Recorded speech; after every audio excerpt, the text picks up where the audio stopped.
We're back on the magic of the musicals. It's Alex Belfield talking to the biggest stars in the West End. And let's be honest, right now, there's nothing bigger than Wicked. And the big star of Wicked right now is Alexia Khadime. How are you? Hello, I'm okay, thank you. It's lovely to talk to you. And of course, Sam Kelly, how are you? I'm fine, thank you, Alex. You're a bit of a legend, you are. A legend. Yes, perhaps I am. I don't know whether I am or not. It's not for me to say, but thank you anyway. Well, you've worked with everybody and you've done everything. We'll get to you in a bit because you're not the most attractive and my instinct is to talk to Alexia. Do you mind? Yeah. Alexia, I saw you in this show Wicked just a couple of months ago, and who'd have thought that you'd be there in this show because everybody else in the world wanted this gig and you got it? And I never thought I ever would, neither. It didn't even cross my mind at all, to be honest, that I'd even be auditioning for it. So, I mean, yeah, I'm still, pinch me, I can't believe I've done it and I'm going back to do it again, so. You're one of the few actresses I actually envy because I think this is a proper gig. This is like, I've got to go in and give 110% every show. There's no phoning it in. It's hard work, this job. Why did you accept it? It's good point. I've not actually thought that one through. No, I mean, it's an amazing opportunity. It's like one of the biggest roles in the West End for a female to play. And I can't believe that I'm actually, going to be going back in to kind of do it. But I mean, it's such a good piece. And Elphaba is an amazing role. And I wouldn't give that up for the world. I wouldn't give that up, no ways. And it's a great story as well because you get to win everybody's hearts and you steal the show. And there aren't many roles in the West End where you get to do that, are there? No, absolutely. She's such a good sort of character and somebody who a lot of people can relate to, be it adult, be it child.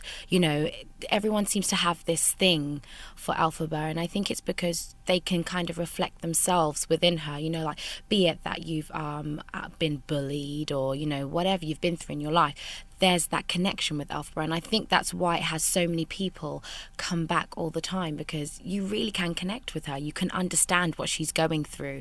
You've probably been in her shoes, so there's something about the show that kind of draws you in. It is an amazing show as well, but definitely the storyline is just brilliant. Well, I love it because it's a spectacular. There's some great music in it, and I have an affinity with Elphaba because we're both, odd and deeply unattractive. That's the truth, isn't it?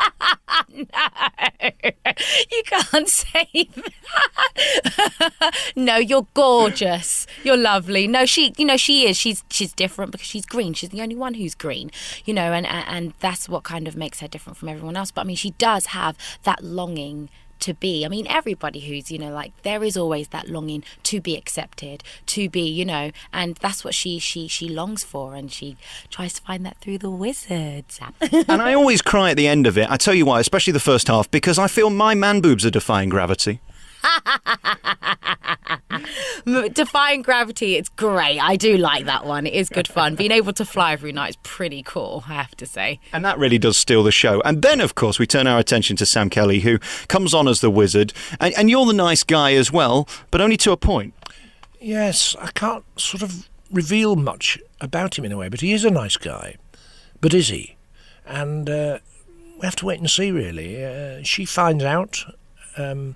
Elphaba finds out that he's got a co-conspirator in Madame Morrible, and he's a bit shady, yes, but he's kind too, or is he? And visually a bit creepy. Visually a bit creepy, yes. Well, I can't help that. That's just me, Yes, but I mean, fantastic costume, the like of which I haven't worn for donkey's years, and a wonderful top hat, a wonderful coat, and all that. I can't wait. It's fantastic. And a big opening as well. When you come on, it kind of scares everybody. Yes, it's a great opening. I mean, this show is the most massive thing I've ever done, really, in 42 years. I mean, it's absolutely enormous. And then I watched Kerry. I haven't seen Alexia do it yet, really, but I watched Kerry and Diane do it, and I could not believe, and I still can't believe that Alexia and Diane will do it every performance, 8 shows a week. It is massive, and it's a sight to behold, really. It's extraordinary. Because let's be honest, I mean, your gig is a bit of a walk in the park compared to Alexia's, isn't it? Well, I have to confess it is, as long as I get it right. I've got some songs to do, and I very much, hope that I'm doing them all right. But it is, compared to what they do, yes, a walk in the park. It must be great being you, because at this point, they could choose a lot of people to do the role. There's a lot of old guys who are out of work in show business, but you're still contemporary and you're still there. Congratulations on that, because that's not easy in this business, is it? Well, thank you. I mean, I saw some of these old guys, because I had to audition in the normal way for it, and I saw some of these old guys, some of whom I knew, traipsing up the stairs at the audition saying, you'll get it then, you'll get it. And me saying to them, no, you'll get it, I haven't got a chance.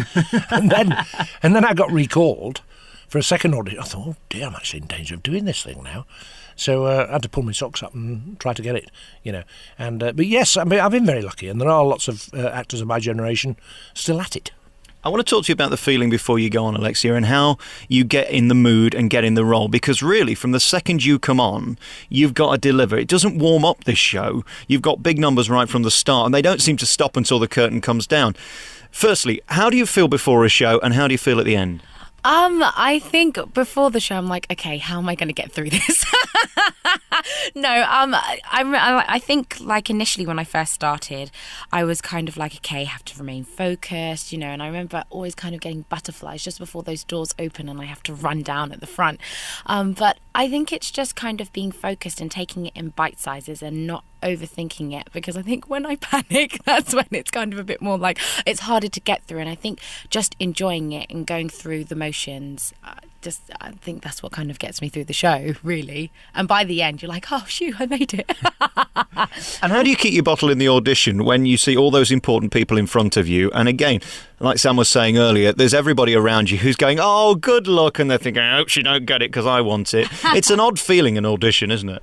It is an odd feeling. And I have to say, every single audition I had butterflies. I was so scared, even though we were going over like a lot of the same material and they were giving us notes and like to obviously like musically and kind of direction and stuff. I just, for the life of me, the whole time was really, really nervous, and the panel seemed to grow and grow and grow.